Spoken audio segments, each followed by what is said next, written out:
저희들이 살아가면서 이제 여러 가지 힘들고 어려운 일들을 만나는 경우가 많이 있죠. 그런데 그렇게 어렵고 힘든 문제들 가운데서 우리를 정말 힘들게 하는 것은 뭐냐 하면 끝이 보이지 않는 문제를 만났을 때 정말 힘들어집니다. 육신의 질병도 그렇고 또 경제적인 문제도 그렇고 또 사람과의 관계도 그렇고 뭔가 좀 이렇게 문제가 해결될 좀 끝이 보이면 그래도 아무리 큰 어려움이 와도 좀 견딜만 합니다. 그런데 그 문제가 끝이 보이질 않아요.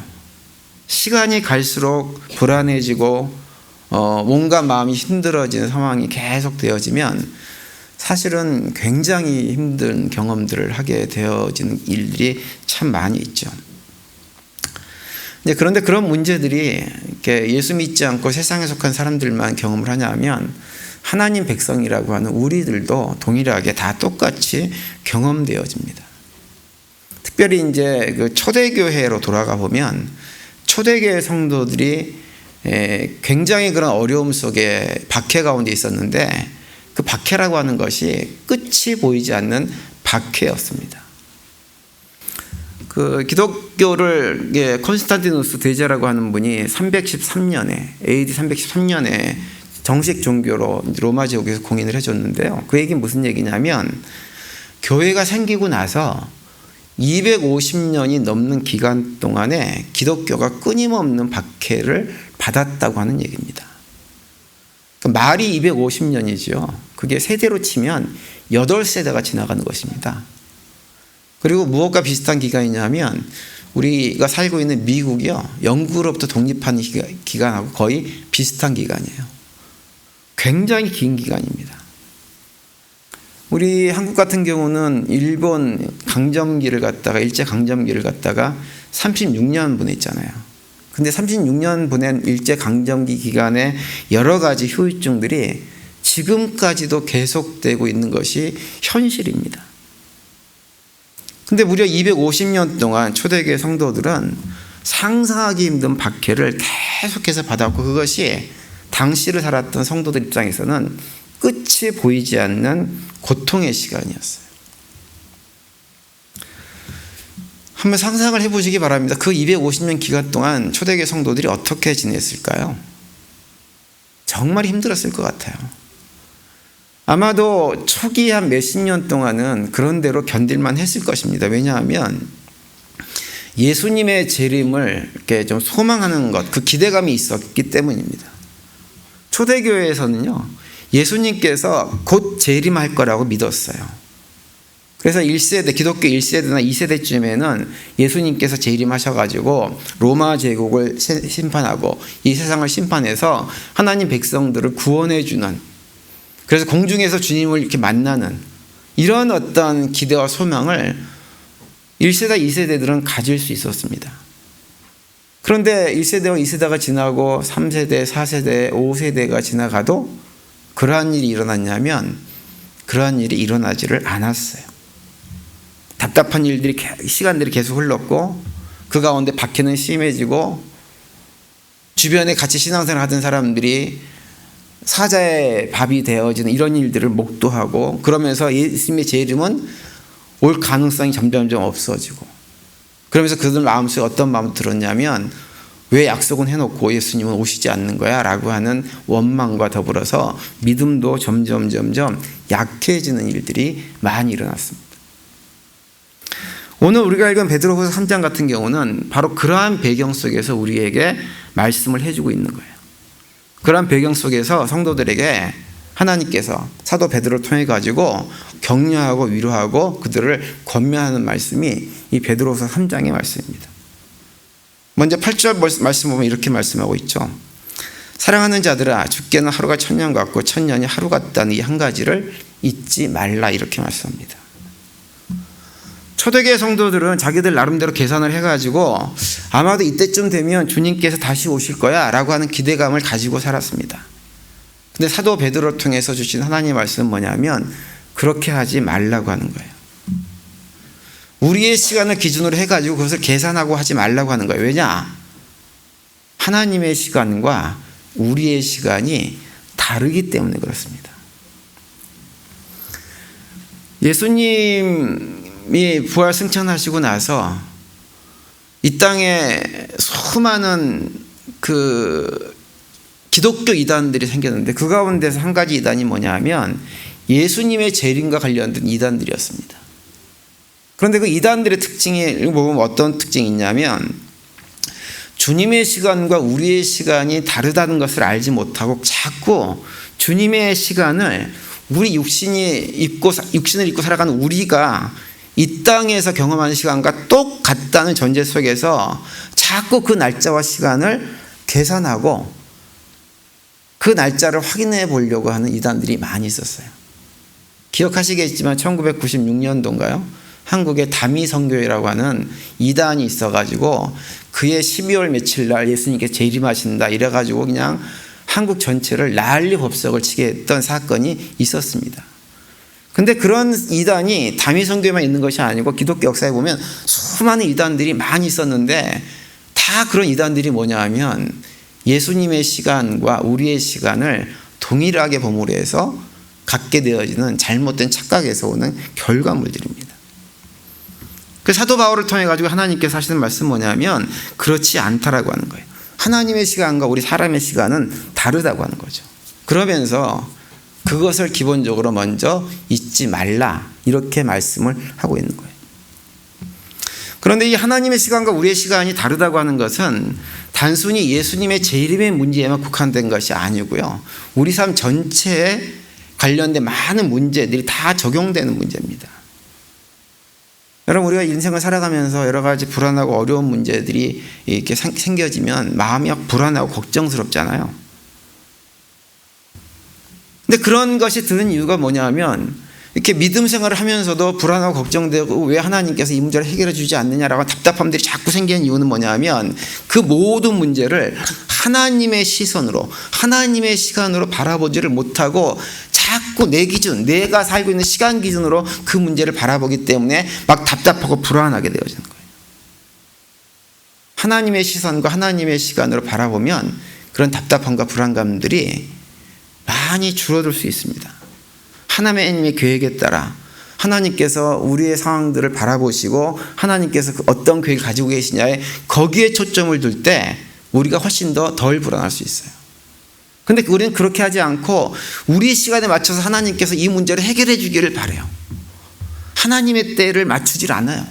그러다 보니까 더 답답하고 화도 나고 어떤 경우는 절망하기도 하고 어떤 경우는 믿음을 포기해버린 일들도 벌어지는 것입니다. 내 뜻대로 되지 않으니까 내 시간대로 되지 않으니까 시간이 너무 길고 답답한 거예요. 그러다 보면 조급증을 내는 거예요. 조급증을 내고 나중에 이제 어떤 다미선교회 같은 이단들이 혹하는 소리를 하면 어떻게 돼요? 거기에 혹 빠져버리는 거예요. 그래서 재산 다 갖다 바치고 삶을 완전히 망가뜨리는 그런 일에 자기도 모르게 덤벼드는 일들이 벌어지는 것입니다. 그런데 사도 베드로는 그걸 기억하라고 하는 거예요. 하나님의 시간과 우리의 시간이 다르다고 하는 거죠. 그걸 기억할 때 우리의 삶이 좀 더 여유를 가지고 기다리고 오히려 그 시간 속에서 하나님께서 우리에게 향하신 것이 무엇인지를 확인하고 그 안에서 평안을 누릴 수 있게 되어집니다. 그러면서 이제 사도 바울이 또 한 가지 얘기하는 것은 뭐냐 하면 하나님의 시간과 우리의 시간이 그렇게 다르기 때문에 그 하나님께서 계획하신 일들이 먼 미래에 일어날 수도 있지만 동시에 어떤 일도 벌어지냐면 하나님의 때가 갑자기 우리에게 찾아올 수도 있다라고 하는 말씀을 해주고 있습니다. 10절에 오늘 그 말씀을 해주고 있죠. 10절에 보시면 그러나 주의 날이 도둑같이 오리니 그 날에는 하늘이 큰 소리로 떠나가고 물질이 뜨거운 불에 풀어지고 땅과 그 중에 있는 모든 일이 드러나리로다 이렇게 말씀을 합니다. 여기 보시면 주의 날이 올 때 일어나는 현상을 크게 세 가지로 언급을 하고 있어요. 한 가지는 뭐냐면 하늘이 큰 소리로 떠나가고 라고 말씀하세요. 하늘이 큰 소리로 떠나간다고 하는 것은 어떤 큰 소리가 나면서 하늘이 갑자기 사라져 버리는 거예요. 또 물질이 뜨거운 불에 풀어진다라고 얘기합니다. 눈에 보이는 모든 것들이 사라져 버리는 거예요. 그리고 땅과 그 중에 있는 모든 일이 다 드러나요. 거짓은 거짓대로, 진리는 진리대로 다 드러난 일이 마지막 때에 일어날 것이라고 하는 거예요. 이 모든 것들이 기본적으로 예수님께서 재림하실 때 세상이 어떻게 될 것인가라고 하는 것을 말씀하는 거예요. 이걸 한마디로 얘기하면 무엇이냐? 예수님께서 재림하시게 되어지면 이 세상이 끝나고 새하늘과 새 땅, 새로운 세계가 열리게 될 것이라고 하는 거죠. 그래서 인류 역사 속에서 있었던 모든 것들이 의미 있고 가치 있다고 생각하는 모든 것들이 심지어 하늘조차도 다 사라지게 될 것이다. 이 얘기를 하고 있는 거예요. 그런데 그 날이 어떻게 오느냐? 갑자기 오고 있다. 갑자기 올 수 있다고 하는 거죠. 갑자기. 그런데 여러분, 그날이 역사적인 종말로서의 그런 경험을 하는 날도 오겠지만 동시에요, 또 어떤 경험도 하게 되어지냐면 우리 개인적인 종말을 경험하면서 그와 같은 일들을 경험하게 되어집니다. 개인적인 종말이란 무슨 말이에요? 우리 우리 삶의 죽음을 얘기하는 거예요. 여러분, 우리가 이 땅에 살면서 목숨을 잃게 되어지면 이 땅에 살면서 그렇게 소중했던 것, 귀했던 것, 내가 뭔가 성취하고 싶었던 이런 모든 것들이 의미가 있어요, 없어요? 아무런 의미가 없는 거예요. 아무런 가치가 없어요. 아무리 하늘이 맑고 청명하고 아름다워도 그 아름다움이 아무런 의미가 더 이상 우리에게 없는 거예요. 아무리 금은보화가 귀해도 우리 목숨이 끊어지는 순간 그 금은보화는 아무런 의미가 없는 것입니다. 그런데 그 날이 갑자기 우리에게 찾아온다고 하는 거예요. 지난주 중에 한국에서 저보다 나이가 한두 살 많은 이제 대학교 동기지만 나이가 많은 형이 있어요. 우리 친구들 말에 의하면 일주일 전만 해도 그 선배 목사님을 만나가지고 이런저런 대화를 하고 또 굉장히 어떤 이렇게 얘기도 듣고 어떤 계획에 대한 어떤 미래에 대한 사역에 대한 어떤 여러 가지 비전들도 나누고 그런 일을 했다고 하는 거예요. 그런데 그 만나고 온 지 3일이 되지 않아가지고 소식이 오기를 갑자기 그 목사님이 세상을 떠나셨다고 하는 거죠. 여러분, 우리가 그런 경험들을 많이 하지 않습니까? 예전에 제가 30대 후반에 제 친구 같은 경우는요, 당시 이제 청년부 전도사를 막 하고 있었는데 청년들하고 어느 식당에 가가지고 저녁에 식사를 먹고 식당에서 나오다가 그 자리에서 바로 꼬꾸라졌어요. 그리고 그 자리에서 심장마비로 세상을 떠났습니다. 여러분, 이런 일이 남들 얘기 같지만 사실은 누구에게나 경험될 수 있는 것입니다. 바로 그날이 어떻게 오느냐? 우리에게 도적같이 갑자기 얼마든지 올 수도 있다고 하는 거예요. 여러분, 그래서 성도들의 삶이라고 하는 것은 한편으로는 끊임없이 주의 날을 기다려야 되는 삶이기도 하지만 동시에 우리가 기대했던 그 모든 것들이 갑자기 나에게 다가올 수도 있다고 하는 긴장감을 가지고 살아야 되는 사람들이 바로 우리 성도들입니다. 그것이 무엇이냐? 우리가 매년 대림절을 맞이할 때마다 다시 한번 돌아봐야 하는 문제인 거예요. 지난주부터 시작된 대림절이라고 하는 것은 어떤 날이냐 하면 도적같이 나를 찾아올 수도 있는 예수님 앞에서 나는 어떤 모습으로 그분 앞에 서야 될지를 끊임없이 점검해 보는 날이 이 바로 대림절 기간입니다. 저는 우리 성도님들이 대림절을 그냥 성탄절을 준비하기 위한 기간으로 보내는 것이 아니라 정말 이 대림절을 보내면서 갑자기 내가 주님 앞에 서게 될 때 과연 나는 어떠한 마음으로 그분 앞에 서게 될까라고 하는 것들을 점검해 보는 시간들이 될 수 있게 되기를 바랍니다. 그래서 우리 교회 모든 성도님들을 주님 앞에 섰을 때 두려움이 아니라 평안으로 그분을 만나는 복을 누리게 되시기를 간절히 바랍니다. 사도 베드로는 그것을 강조하면서 그런 상황 속에 성도들이 정말 해야 될 것이 무엇인가라고 하는 것을 오늘 본문에서 말씀을 해주고 있어요. 그것은 무엇이냐면 바로 하나님의 자녀다움을 더욱더 굳건하게 지켜내는 것이다, 이렇게 말씀합니다. 14절에 보시면 이렇게 말씀하죠. 그러므로 사랑하는 자들아, 너희가 이것을 바라보나니 주 앞에서 점도 없고 흠도 없이 평강 가운데 나타나기를 힘쓰라, 이렇게 말씀하세요. 여러분, 우리가 이 땅에서 육신 입고 사는 동안에 우리가 가져야 될 관심은 무엇이냐면 예수님께서 언제 재림하실 것이냐라고 하는 것을 가지고 다투는 것이 아니에요. 또 그날이 올 것을 확수고대하면서 이 땅에 있는 모든 것들을 그냥 포기하고 그날만 소망하고 사는 것을 주님께서 원하시지 않습니다. 우리가 해야 될 것은 무엇이냐? 14절 말씀처럼 주 앞에서 점도 없고 흠도 없이 평강 가운데 나타나기를 힘쓰는 삶을 살아가는 거예요. 주님 앞에 서가지고 점도 없이 흠도 없어서 주님께서 언제 나를 부르더라도 내가 평강으로 아무런 두려움 없이 그분 앞에 서는 그 일을 위해서 어떻게 해야 돼요? 힘써야 되는 거예요. 힘써야 돼요. 여러분, 신앙생활을 그냥 교회를 왔다 갔다 하지 마십시오. 왔다 갔다 하지 마세요. 언제 주님께서 우리를 부르실지 우리는 알 수 없습니다. 여러분, 그때 정말 주님을 만날 준비가 되어져 있으세요? 예수님 만날 준비가 되어 있으세요?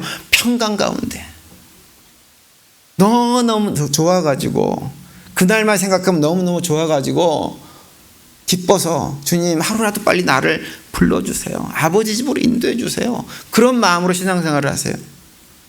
저는 우리 교회 성도님들이 그러한 마음을 가지고 신앙생활을 했으면 좋겠어요. 그런데 이제 문제가 하나 있죠. 뭐가 있냐면 여기 보시면 티도 없고 흠도 없이 평강 가운데 그날을 소망하라고 그랬더니 말씀하세요. 이게 문제죠.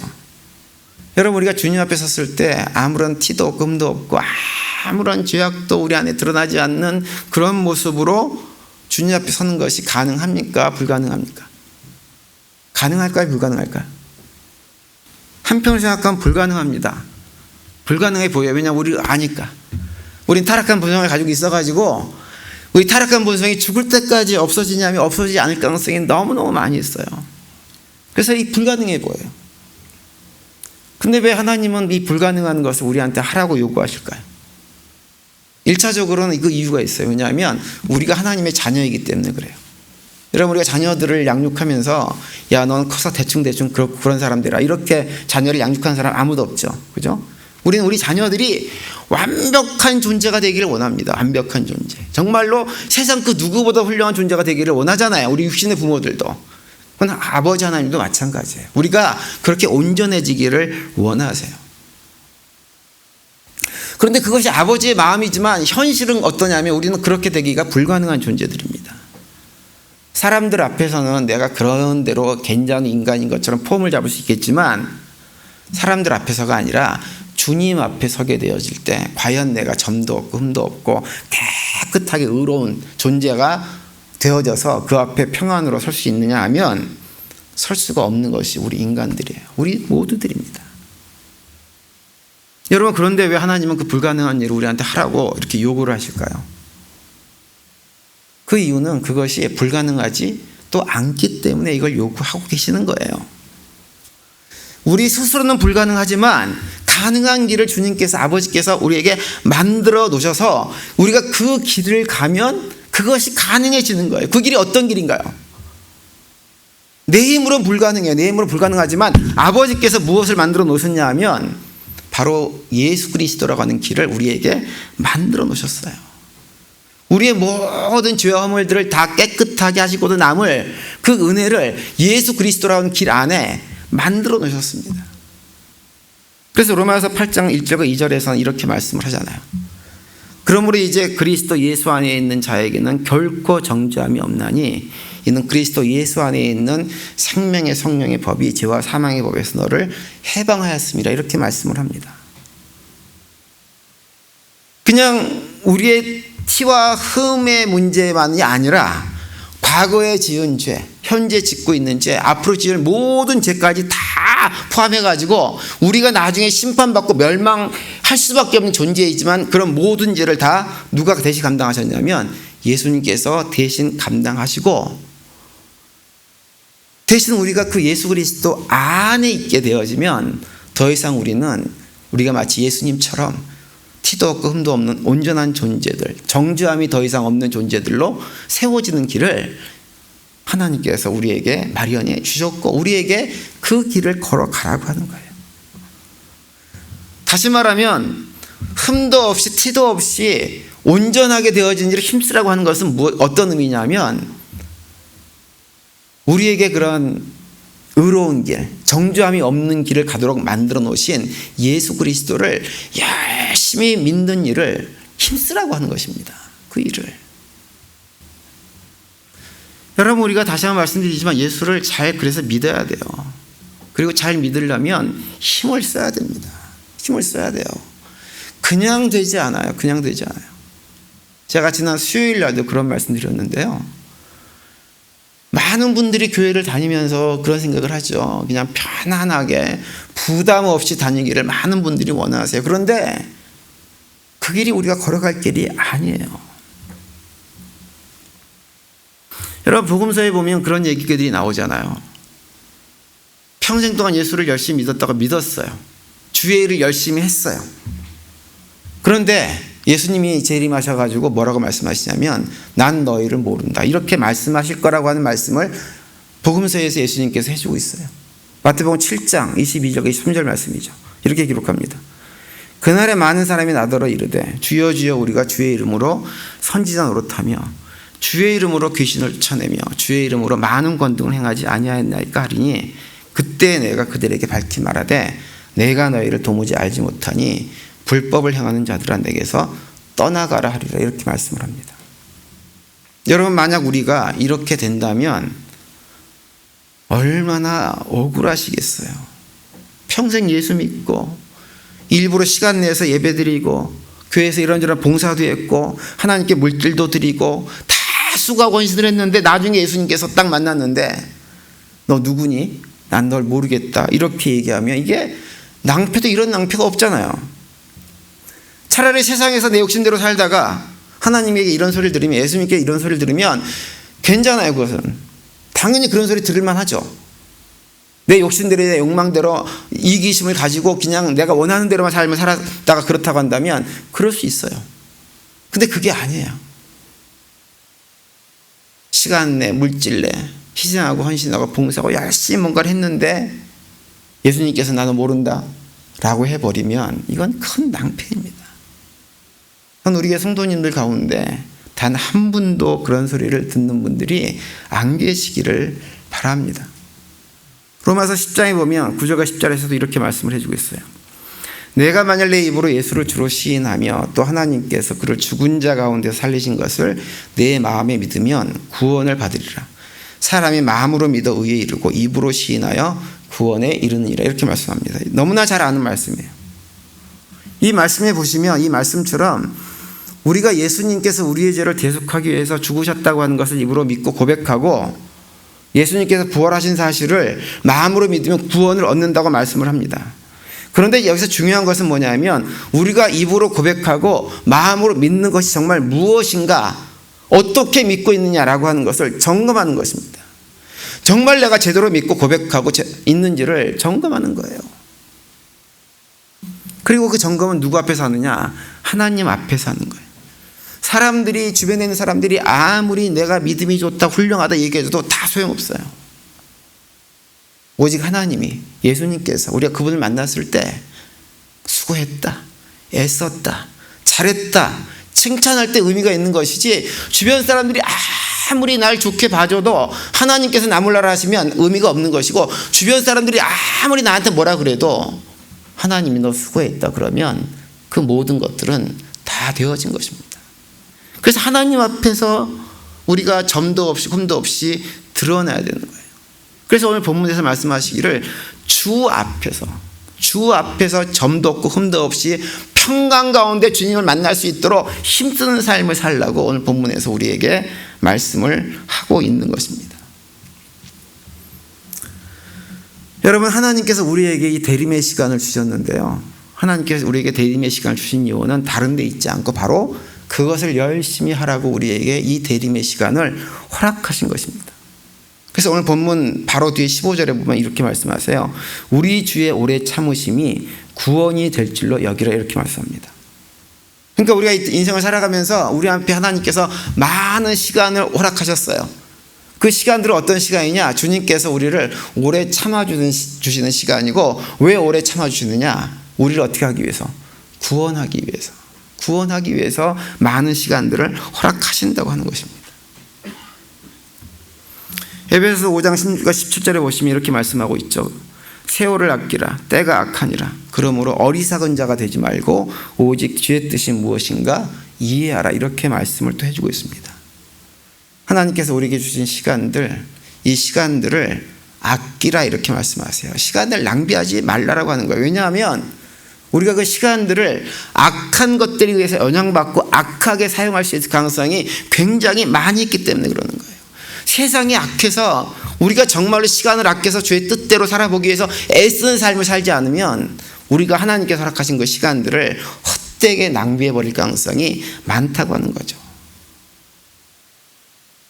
그 악한 때에 악한 자들이 악한 마음으로 자신의 탐욕을 채우기 위해서 행하는 이런 모든 것들을 본받지 말고 시간을 아껴서 다른 것이 아니라 주님 앞에 서기에 부족함이 없는 모습으로, 흠이 없는 모습으로, 다시 말하면 예수님을 잘 믿기 위해서 애쓰는 삶을 살아가라고 하는 거예요.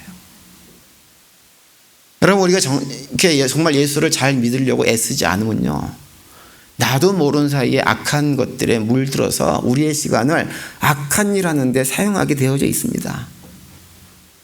여러분, 악한 자들의 대장이 누구예요? 누구예요? 사단마귀예요. 사단마귀가 악한 자들의 대장인데 성경에 보면 사단마귀의 특징을 크게 두 가지로 얘기합니다. 한 가지는 사단마귀는 어떤 존재냐? 거짓말하는 존재예요.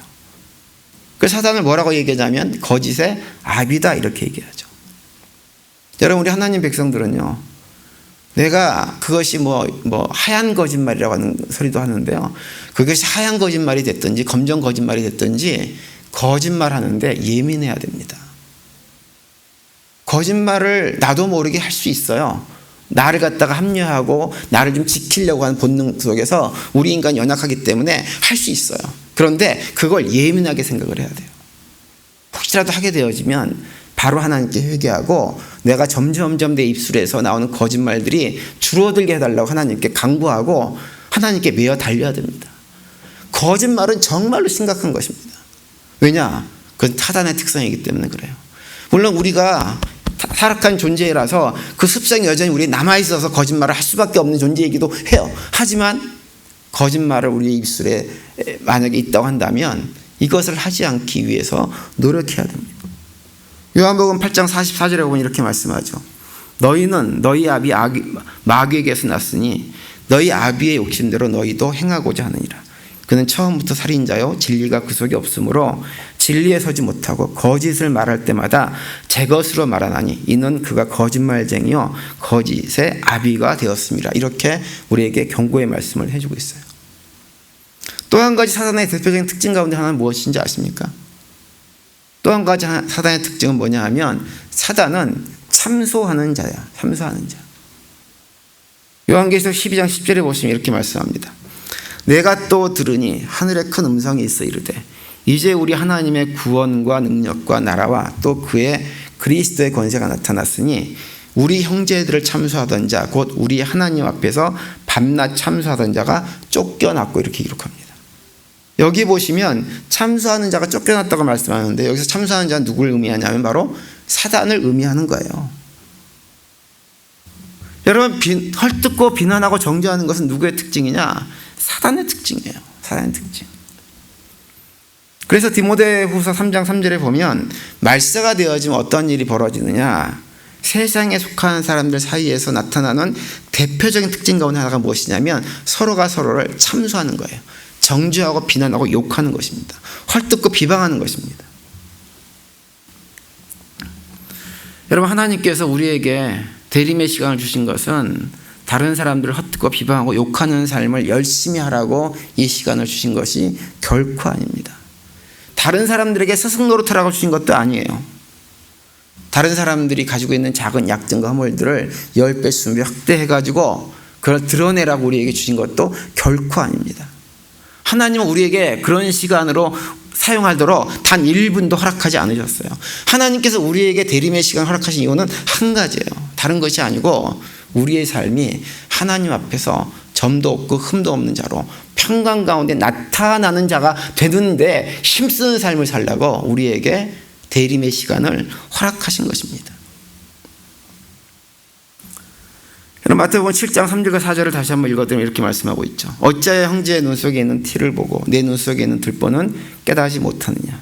보라 내 눈 속에 들보가 있는데 어찌하여 형제에게 말하기를 나로 내 눈 속에 있는 티를 빼게 하라 하겠느냐. 이렇게 예수님께서 말씀을 하고 있어요.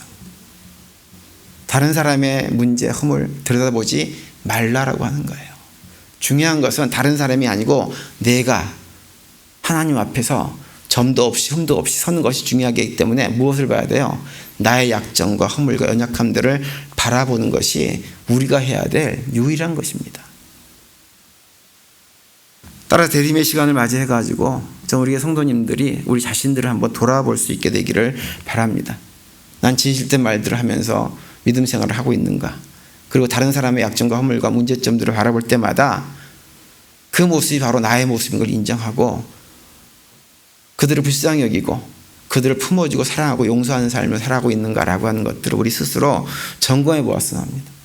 그래서 우리가 이 대림의 시간 속에서 정말로 나의 문제를 하나님께 내려놓고 하나님 나의 이런 모든 연약함과 허물들을 용서해 주신 그 예수 그리스도의 대속의 은혜를 허락하신 것을 감사합니다 라고 하는 고백 가운데 이제는 앞으로 이 대림의 시간 속에서 내가 좀 더 하나님 앞에 예수를 잘 믿는 자로 세워지기 위해서 애쓰는 삶을 살 수 있도록 나를 인도하여 주소서라고 주님께 간구하는 우리 모두가 될 수 있게 되기를 간절히 바랍니다. 그래서 이 대림의 시간을 통해 가지고 초림하신 예수님에 대한 감사의 고백도 넘칠 뿐만 아니라 동시에 재림하실 예수님을 대망하는 그런 시간들 속에서 우리의 믿음이 한 단계 더욱더 성숙되어지고 더욱더 온전해지는 길로 나아갈 수 있는 그런 믿음의 여정을 걸어가는 우리 모두가 될 수 있게 되기를 간절히 바라고요.